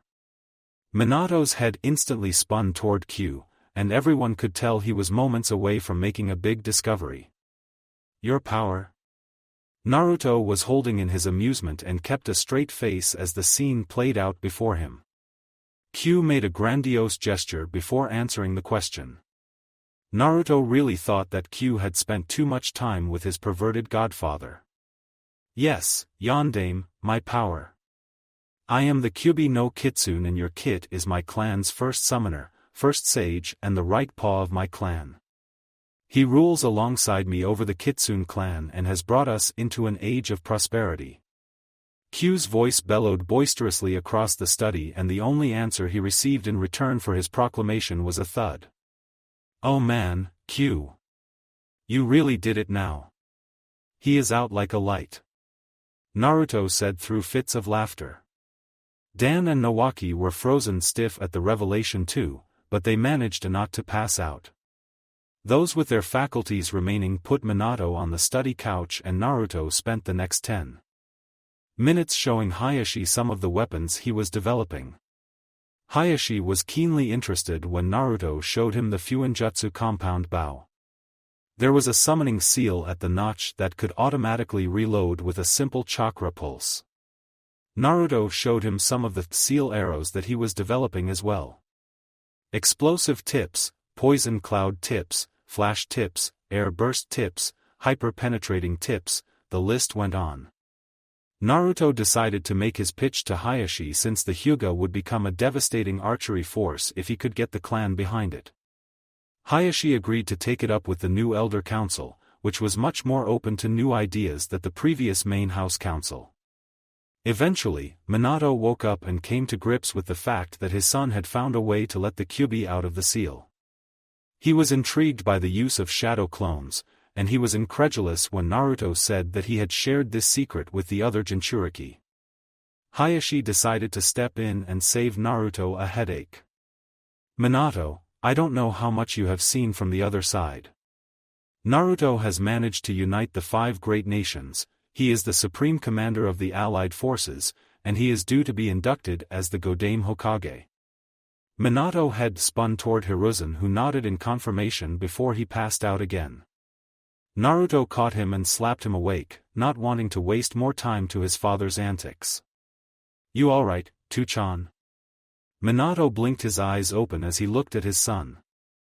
The man that was accomplishing his dream less than 16 years after his death. I am proud of you, Sochi. Hiruzen decided to pipe in. Minato-kun, I was going to wait to do it, but I think it would mean a lot to have you there. What if we induct Naruto as the Godame before you return to the pure world? Jiraiya's head spun at this one. I thought we were going to wait until the Gaki is at least 18. Hiruzen chuckled and reached for his pipe before taking a drag. Jiraiya, I am too old. Especially since Anoki has handed over the reins. Every Kage knows that I am Hokage in name only, and they all look to Naruto for answers already. What say we make him the Hokage, and I am just his senior advisor. For the duration of the war, Hamura and I can hold down the fort while he is out there saving the world. Minato put a proud hand on Naruto's shoulder. Naruto didn't look too sure about assuming the mantle, but he admitted to himself that he would love to have his parents there with him. Jiraiya's loud voice broke him from his musings. Look, Gaki, we know you can do it. That is why we are asking you. Plus, with your blood clone technique we can have your clone hold down the home front as Hokage while you act as the supreme commander. You are the best man for this, and Sensei is right. If we install you now, we get a big moral boost as the war ramps up. Fine, fine, fine. Geez, it's not like I have 2 kids, 3 more coming in the next month and a massive force of shinobi to lead into war. Naruto threw up his hands in exasperation. Exactly, Gaki, you are already doing all that, so surely you can be the Hokage too. Jiraiya slapped Naruto on the back. Naruto snapped and adopted a Tsunade-like look as he looked at his godfather. He brought his right fist into his left hand and cracked his knuckles menacingly. Before Jiraiya knew it, he was planted halfway into the wall of the study. Naruto dusted off his knuckles and led the group for the rest of the tour. After the girls broke off from the boys, it was time for the juicy girl talk. Kushina was bouncing between Naruto's wives excitedly and taking it all in. She swapped between holding Orochi and Kushina. When she found out that Haku named her first daughter after her, she wrapped Haku in a massive hug and let out tears of gratitude. The girls were in fits of pregnant giggles as they watched Kushina.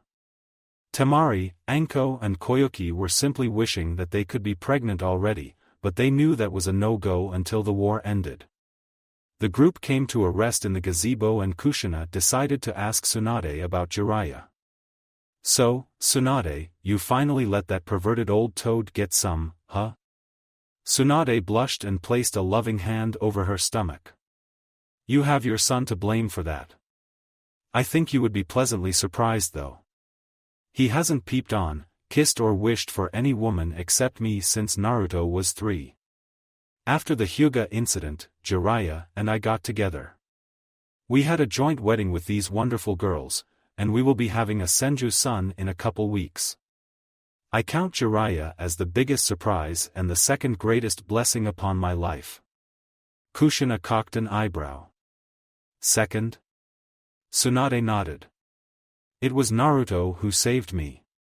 Originally, I was only here to honor your memory. My plan was to stay for his first year, but Naruto saved me. The massive hole in my heart left by Dan and Nowaki was filled by his light. I know this might be hard for you to hear, but I consider Naruto my son. Tsunade looked up hesitantly into Kushina's eyes and saw her crying. Kushina nodded in gratitude at Tsunade's statement. Before I got pregnant, I was going to name him the Senju heir since he is my grandson, once removed, but there is still some Senju blood in him. Now, he will be the godfather to my child instead. Everyone let the two have their moment. However, Kushina was never one to stay serious for so long, so she decided to tease her old friend. So, Miki-chan, why doesn't Naruto have an Uchiha waifu? I noticed that there is no Uchiha in this great collection. Mikoto pouted. It is not my fault. Fugaku and I had 3 sons. I tried giving him his choice of the Uchiha girls, but no luck. I swear, every girl in the elemental nations throws their panties at your boy. And, Hitomi cheated. Kushina was laughing uproariously before she looked over at an abashed Hitomi. Hitomi was blushing and whistling in an overly innocent fashion. Kushina coughed in a manner that said, "Spill it," so Hitomi did. Well, after Naruto-kun saved the Hyuga clan, I may or may not have embellished on some details of our girl talk. Kushina was confused and made a get-to-the-point gesture with her hands. Hinata loved Naruto since she was 3, and when Naruto came over for dinner, I told him that we agreed to have our first daughter and son married, and I may have made it sound like it was a more official agreement than some drunk talk between us. Hitomi spewed out nervously and rapidly without taking a single breath in between words. Kushina looked over at Hinata hoping for a clearer explanation. Kushina-kachan, what my mother means is that she guilt-tripped Naruto into marrying me for my sake. Naruto and I had feelings for one another, but at that time he had just started courting these 5. She gestured to Anko, Ino, Haku, Samui and Kuratsuchi. He felt like he was taking advantage of us and didn't want to add another wife. Kuratsuchi laughed at this. It was all a little strange at first. Every single one of us didn't know how we were supposed to share one man. Samui chuckled. Let me tell you, Kushina-kachan, it was awkward. But your son is something special. I am the happiest I have ever been, and I am sure each of the girls here would say the same. Anko, who had been drinking copious amounts of sake, chimed in with a slight slur. Yup, he can keep us all very, very happy. I got the first test drive and the gaki laid me out flat. The girls shook their heads in embarrassment as they were racked in fits of perverted giggles. Kushina cocked her other eyebrow, demanding more from the story. When Anko continued drinking, she decided to ask outright. Anko-chan, I noticed that you are considerably older than the other and Naruto-kun himself. Care to share your story? Anko waved off her concerns. Oh, typical story of at 9-year-old prodigy joining my ANBU team. Spent 3 years with the gaki and fell in love with him. Held myself back until he actually found a way to remove my curse mark from Orochi team. Couldn't hold back after that, and then he told me he loved me and... Yeah, that is pretty much that. Kushina was shocked as she looked around at the girls that thought this was just the most natural thing ever. Naruto was in ANBU at 9? And you popped his cherry at 13? Anko nodded to both and Kushina hair flared into 9 tails in a protective manner. And you see nothing wrong with that? Anko shook her head negatively. Well, okay then. Thanks for taking care of my Sochi. Everyone face vaulted at the anticlimactic end of that interchange. The girls continued to share their love stories in more descriptive ways. Tsubaki brought out sake for those women that were not pregnant and some lemonade for the pregnant girls. Kushina continued to listen to the girls with a smile on her face before she decided she needed to ask the question. Not that I don't appreciate the many new additions to my family. But girl to girl, how does Naruto keep you all happy?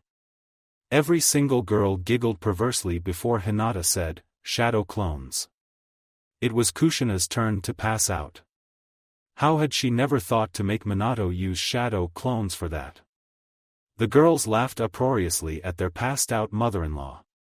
A minute later, Kushina returned to the land of the living and wiped away a bit of blood from her nose before asking. And that works to keep you all happy?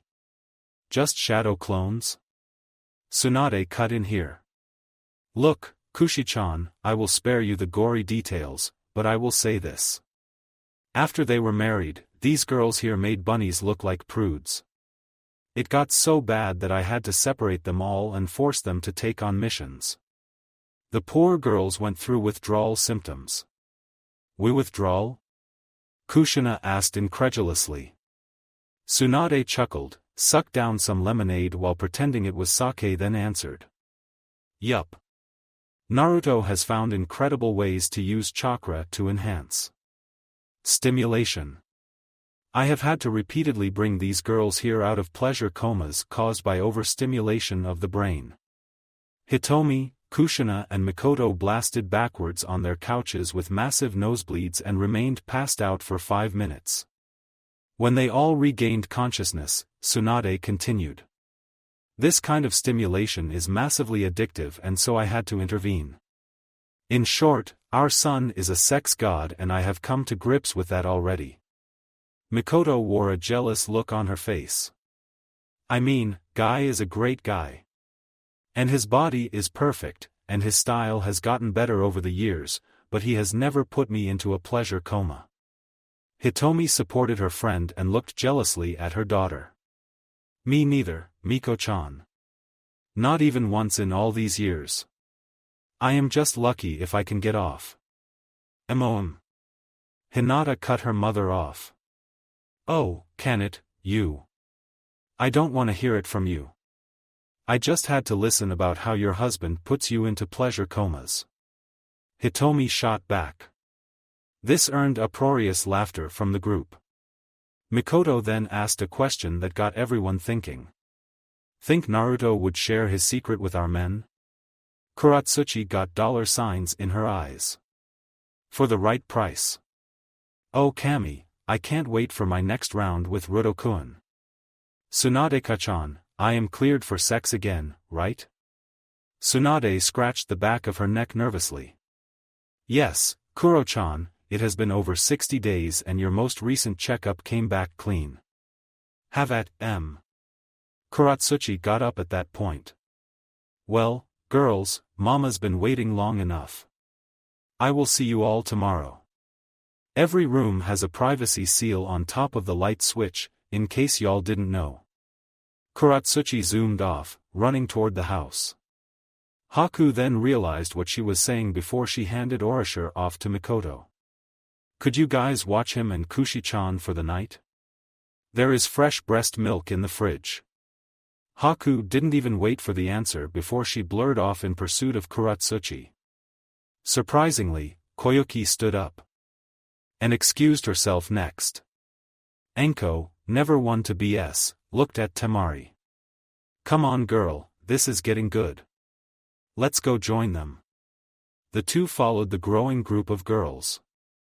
Cheyenne looked expectantly at Samui, Hinata, and Ino. What? You aren't going to join them? Samui answered. When you are over 8 months pregnant, sex is the last thing that you want. I just want to go lie down and hope this baby will let me sleep tonight. Ditto, said Hinata and Ino simultaneously. Can he handle the male at once? Kushina stuttered out. Ino laughed merrily. Oh, Kushina-ka-chan, the question is, will that be enough to handle him? I will bet you 1,000,000 ryu that every single one of those girls will be passed out until lunchtime. Tsubaki, Tsunade, Hinata and Samui all nodded their heads in agreement, and the conversation ended with Mikoto, Hitomi and Kushina passing out with nosebleeds again. The horny girls kidnapped Naruto from his study and left all of the guys there gaping as he walked the girls up to the master bedroom. Without going into detail, let's say that Naruto tested the limits of the privacy seal's power. Furthermore, no privacy seal could stop the overwhelming stench of sex that wafted out of the master bedroom. The adults were shown their lodgings for the night, and Mikoto and Hitomi left with a mighty itch to scratch that night. The next day at breakfast, Kushina walked into the kitchen to see 10 Narutos preparing a massive breakfast spread for his guests. Eggs, pancakes, bacon, waffles, sausages, rice and toast were being prepared in a manner that would make a 5-star chef proud. Minato walked in following shortly behind Kushina and looked like he spent most of the night making up for lost time with Kushina. Smells great, Sochi. Anything we can help with? Minato asked. Boss is upstairs with the girls in the master bedroom. Would one of you let them know that breakfast will be ready shortly? Clones have already notified Tsunade, Dan and Nowaki about breakfast time. Kushina piped in cheerily, I'll do it. She dashed up the stairs and then the clones stopped what they were doing. In unison they all said, oh, shit. Kushina made it to the door of the master bedroom, and she was overwhelmed by the smell of sex. It is one thing to hear that your Sochi is a sex god, it is another thing to witness it. Without knocking, Kushina opened the door to a sight she would never forget. Bed sheets and pillows were thrown everywhere. On the massive double-king bed there were 5 girls splayed out. Each of the 5 was passed out with looks of sheer bliss on their cum-covered faces. Evidently, they were too tired and pleased to care about anything. The girls were centered around Naruto, who was resting contentedly and reading a scroll. Naruto's free hand was petting Koyuki's hair as he continued to read his scroll. Without looking up, Naruto said, "Kachan, could you close the door please? I will wake them all up shortly and have them take a shower." Kushina stood there frozen, unable to respond, eyes wide open as the sight before her would be burned into her memory for eternity. Naruto decided to let his mom process things and just kept reading. 2 minutes later, Minato came up behind Kushina. "Babe, breakfast is ready. I have been calling up." Minato was stupefied when he looked up to see what Kushina was looking at. He froze as well. One hand on Kushina's shoulder, he stood there frozen at the state of things in front of him. Naruto decided enough was enough, so he got up and pushed his parents out of the room. He drew a bath and carried each girl to the tub. As they soaked the water in, life returned to their eyes. The extra-large tub could fit 10 and Naruto was glad that he splurged for the addition to the master bath.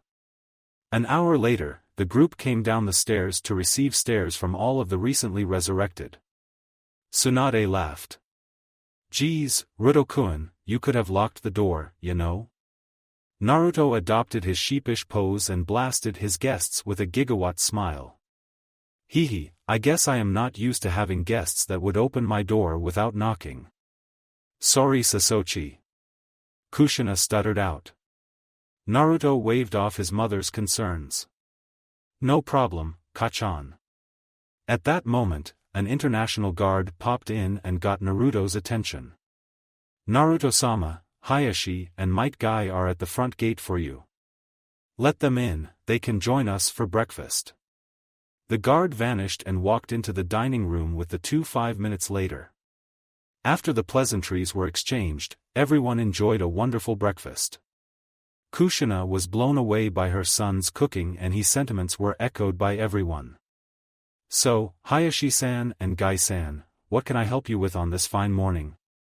Guy actually blushed and looked flustered. "Naruto-kun, your flames of youth burn most brightly. Last night, Mikoto-chan returned home and said that I must learn your secret techniques at any cost. I must admit that I wish to enhance my flames of youth so that I may make my Mikoto-chan happy."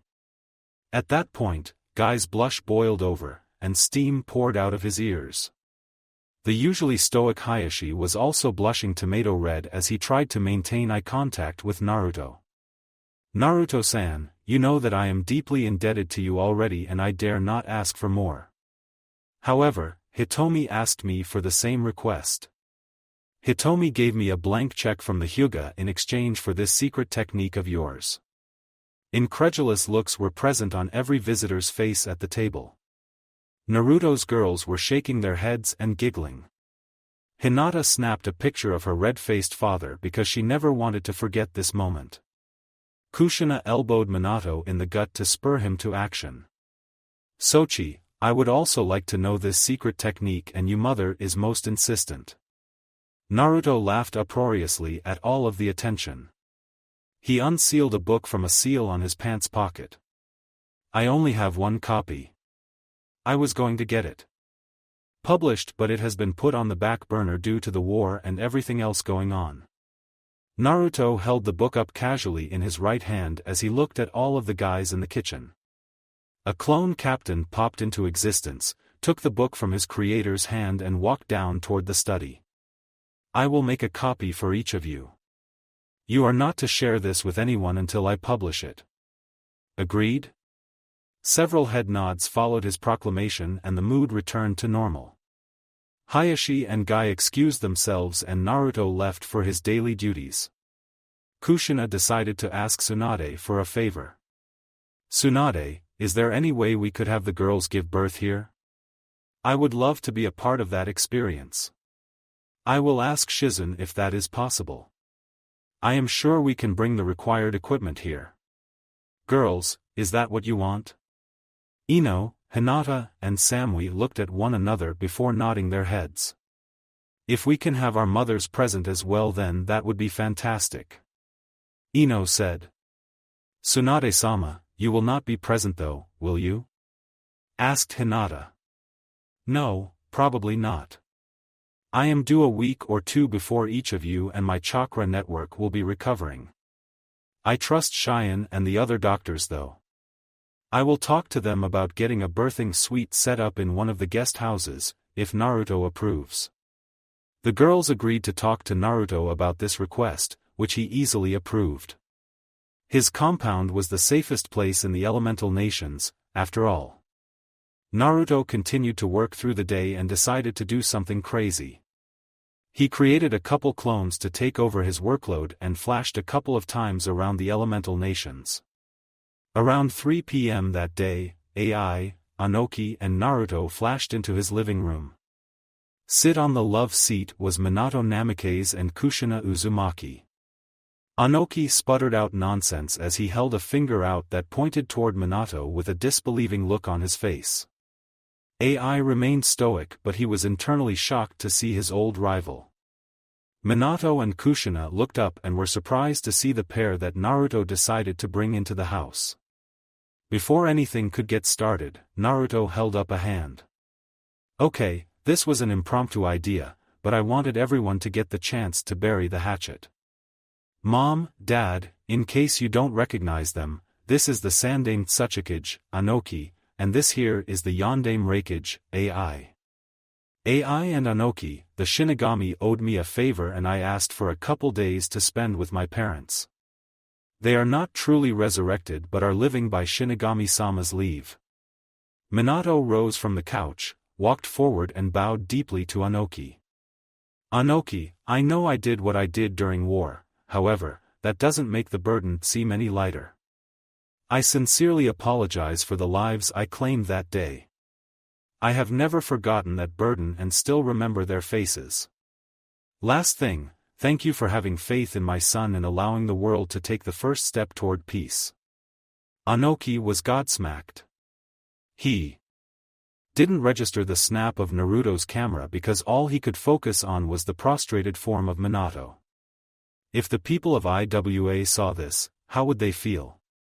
How should he feel? Where was all the anger that he had carried for so long? Anoki snapped himself back to the present and addressed Minato. Rise, Minato. The past is in the past. Kushina, for my village's part in Uzumaki, I am sorry. Anoki bowed to Kushina. Kushina smiled radiantly, like some beautiful goddess that came back to the earth to grant forgiveness. Anoki, as you have forgiven my husband, so I forgive you. Let us do what we can to drive the atrocities of war out of this world. AI decided to jump in here. Minato, care for a spar?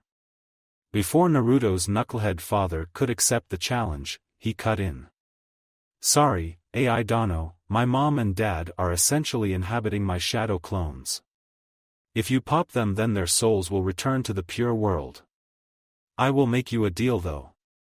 AI cocked an eyebrow and crossed his arms over his chest in response.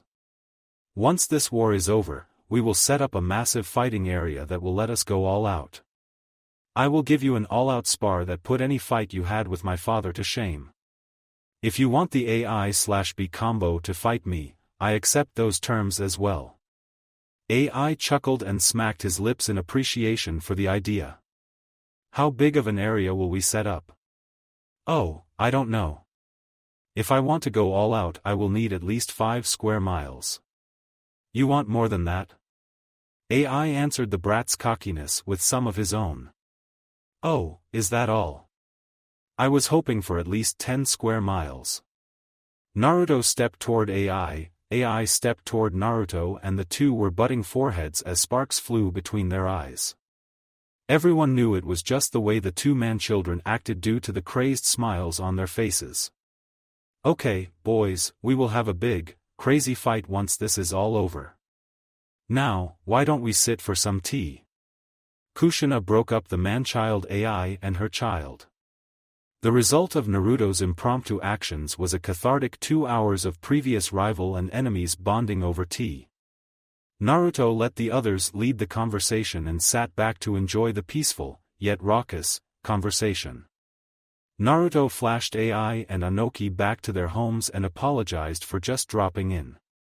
When Naruto apologized to Ai just pointed over his shoulder to the 3 shadow clones that were handling his paperwork. Anoki waved Naruto's concerns off and thanked him for the chance to lay the past to rest. War update and a growing family. 5 weeks after the summoning of Kushina and Minato marked the capture of River Country and Grass Country. Despite leading the allied forces, Naruto always had a clone at the house to bond with his parents and spend time with his girls.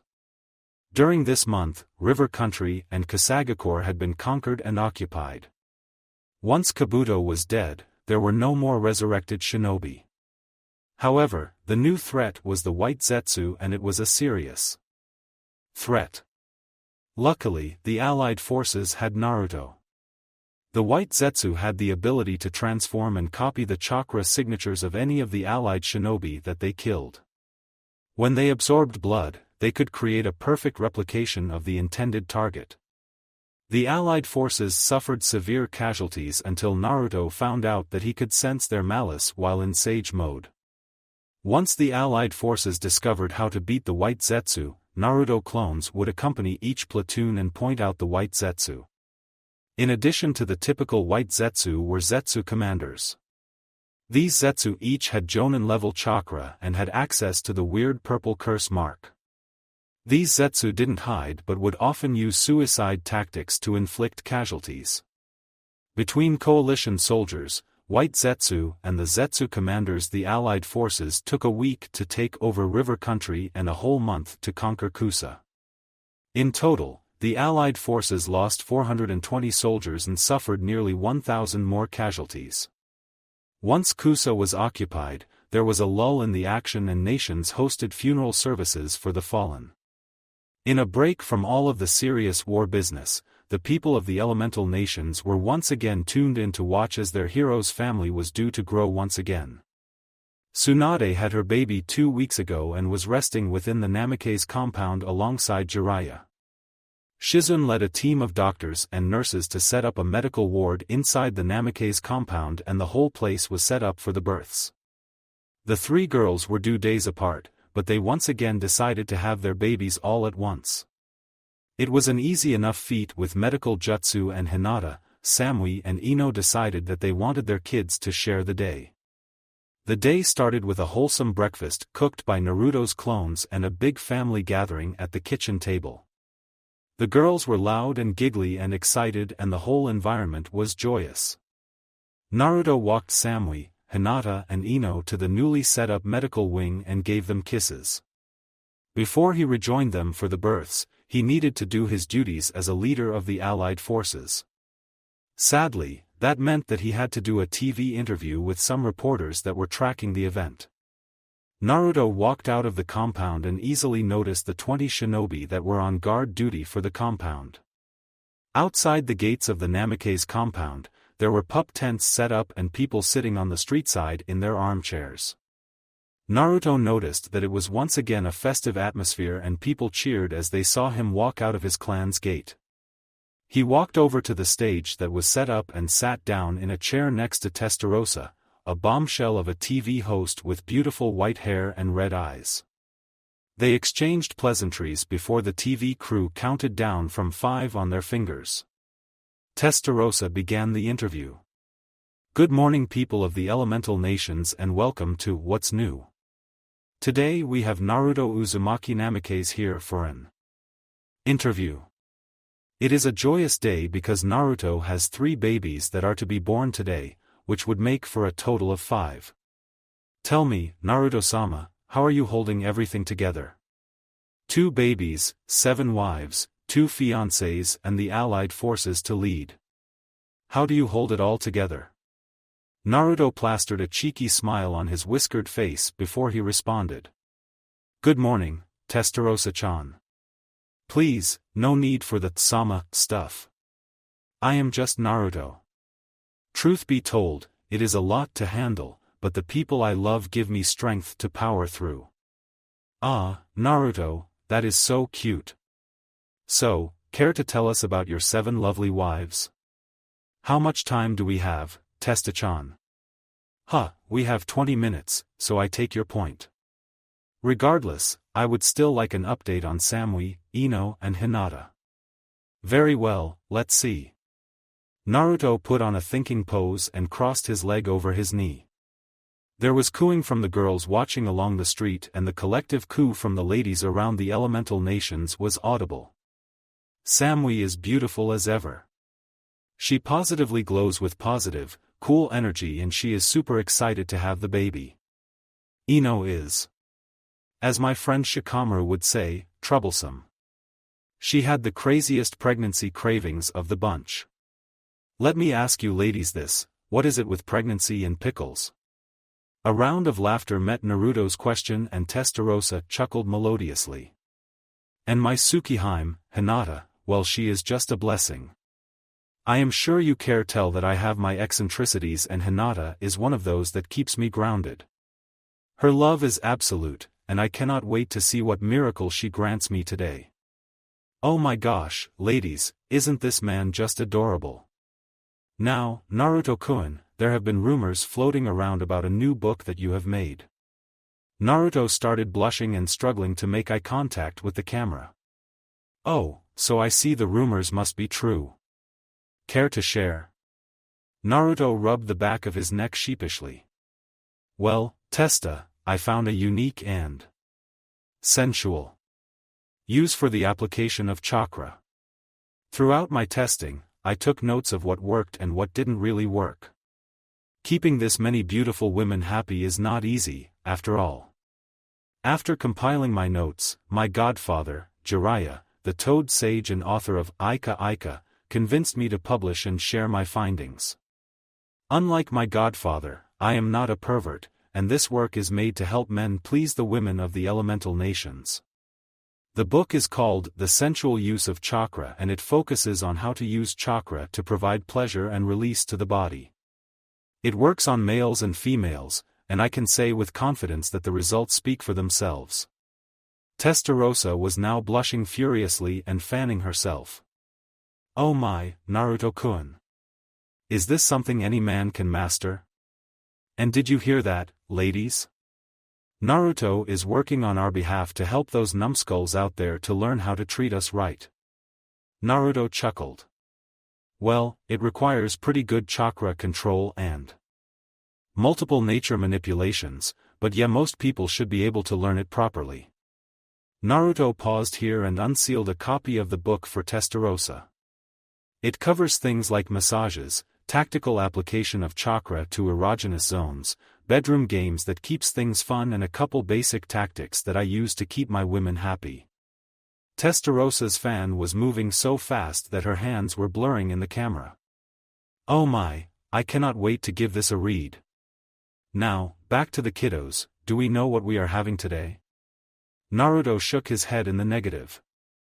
Nope, my girls and I wanted to leave it up to Kami and accept her surprise. Regardless, we will love them and welcome into the family with open arms. Ah, Naruto-kun. Are you sure you wouldn't be willing to accept little ol' me into the family? Hee, that never was and never will be my decision. My girls all consider themselves sisters, and any new addition to the family must be approved by them. Trust me, Testa, I get plenty of offers and they handle them all for me. I am the happiest man on the planet, and no amount of lust or money could get me to betray the trust of my wives. Ah, shucks, that's so cute. Out of curiosity, how many marriage offers are we talking about? Well, I believe the count for the past month is somewhere near 50.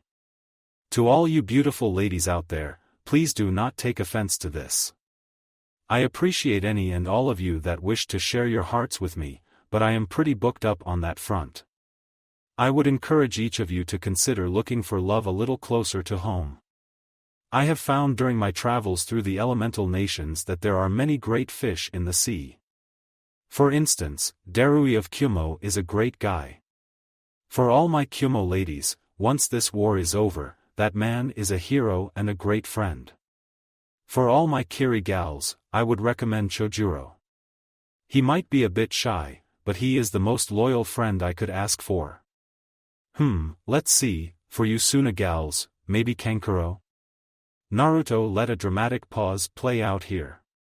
Nah, just kidding. I am going to recommend my other brother-in-law, Gaara.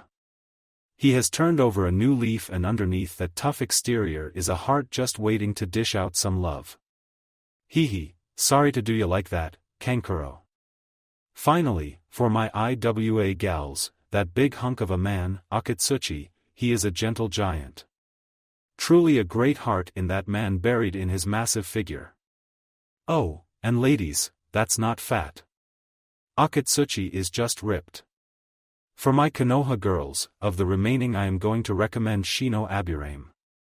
I know bugs are not for everyone, but that man is the most dependable bachelor I know. Oh wow, all the goss here my lady friends and kunoichi alike. Well, thank you for your time today, Naruto-kun. Ladies, remember to buy The Sensual Use of Chakra by Naruto Uzumaki Namikaze and give it to your man. We could all use a little more love. We give our best wishes and prayers for Kami's blessing upon you and your family. Naruto gave Testarossa a hug after the interview and returned to his compound to rejoin his wives. Naruto walked into the room to see his mother, Ino's mom, and Hitomi caring for their girls. He gave kisses to each of his girls, and they asked for hands to hold/crush. Naruto created 2 shadow clones and slapped a reinforcement seal on each one and took his position alongside Samui's bed. 3 hand-breaking hours full of grunting, screaming, panting and pushing later led Naruto to be blessed by 2 boys and a girl. Naruto had a loving hand on Samui's head, and he brushed some sweaty hair from her forehead and swept it behind her ear. On her chest lay a beautiful strawberry blonde baby girl. The girl had wide eyes like her mother and thick strawberry hair that offered a tribute to the Uzumaki clan. Naruto smiled down on the tiny figure that was recently cleaned by the nurse. He noticed the tiny little fingers curled up and resting in a loose fist on Samui's chest. Samui met his eyes, and she said one word that Naruto knew would stick. Hikari. Naruto swapped positions with his clone as the second of his girls accepted a brand new baby boy into the world. The blonde of the Yamanaka and the blonde of the Namikaze fused into a beautiful starburst blonde. The blue eyes peeked out behind half-lidded eyes as the baby rested peacefully upon his mother's chest.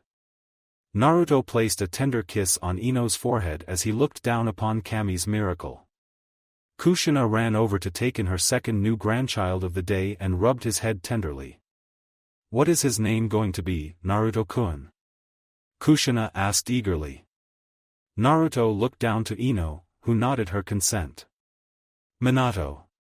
Kushina squealed at the namesake being handed down to her grandson, and she knew Minato would be so proud. Naruto spent some time with Ino before he walked over to Hinata, who just went through a very draining pregnancy.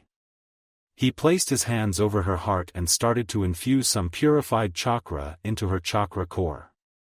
Color started to return to Hinata's face as Naruto's chakra refilled her drained chakra coils. She looked up with her beautiful lavender eyes in appreciation at Naruto. She took his hand in one of her own before looking up. "He looks so much like you. Seems like the blonde is strong in you." 3 blonde babies today. Naruto laughed merrily. Yeah. Seems like it is pretty dominant. So, what did you want to call him? Boruto. Naruto went out of the new medical ward and walked across the compound to his house. In the living room was Minato, Jiraiya, Tsunade, Nowaki, their baby boy, Hiruzen, Ai.B, Karui, Omoi, Mabui, Hizashi, Hitomi and Inoichi. He shared the good news with them, and everyone laughed when be-wrapped. "My lil bro, Naruto. Master of the Mighty Nine. Crankin' out babies just fine. Samui blessin' us. Lil babies makin' a fuss. Don't cry, baby. Come here to your Uncle B. AI smacked B upside the head and smiled. I got a new niece, huh? When can we see them? Nah, I am not going to be the one to piss off Shizen. You are welcome to rest here for the night, and I am sure they can take visitors tomorrow. AI nodded at that. Yeah, that doc is quite fierce. Wish my Kumo Kunoichi had such fire sometimes. Oi, Raikage-sama, want me to pummel you and show you my fierceness? Karui challenged with a fist raised. AI bellowed out a laugh at that.